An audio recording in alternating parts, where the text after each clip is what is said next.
নমস্কার বন্ধুরা, আমার হেলদি অ্যান্ড টেস্টি চ্যানেলে আপনাদের সবাইকে স্বাগত।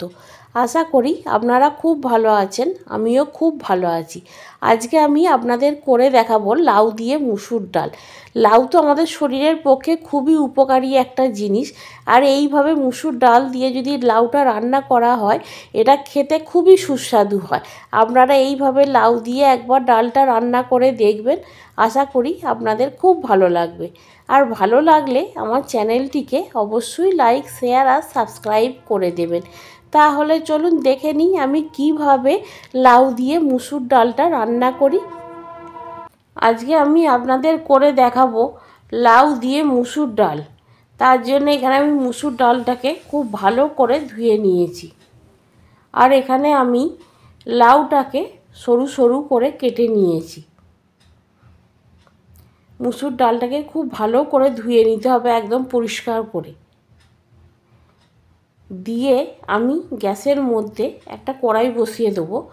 দিয়ে কড়ার মধ্যে অল্প করে সর্ষের তেল দিয়ে দেবো। দিয়ে ওর মধ্যে দিয়ে দেবো 5 ফোড়ন আর শুকনো লঙ্কা। দিয়ে 5 ফোড়ন আর শুকনো লঙ্কাটা খুব ভালো ভাজা ভাজা করে নেবো। করে নিয়ে ওর মধ্যে দিয়ে দেবো 2টো কাঁচা লঙ্কা। কাঁচা লঙ্কা দিয়ে কাঁচা লঙ্কা দুটোও খুব ভালো করে ভাজা ভাজা করে নেব। নিয়ে ওর মধ্যে লাউটা দিয়ে দেবো।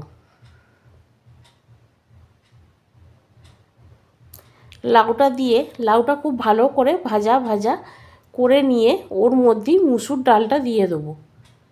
মুসুর ডালটাও ভালো করে লাউয়ের সঙ্গে ভাজা ভাজা করে নেব।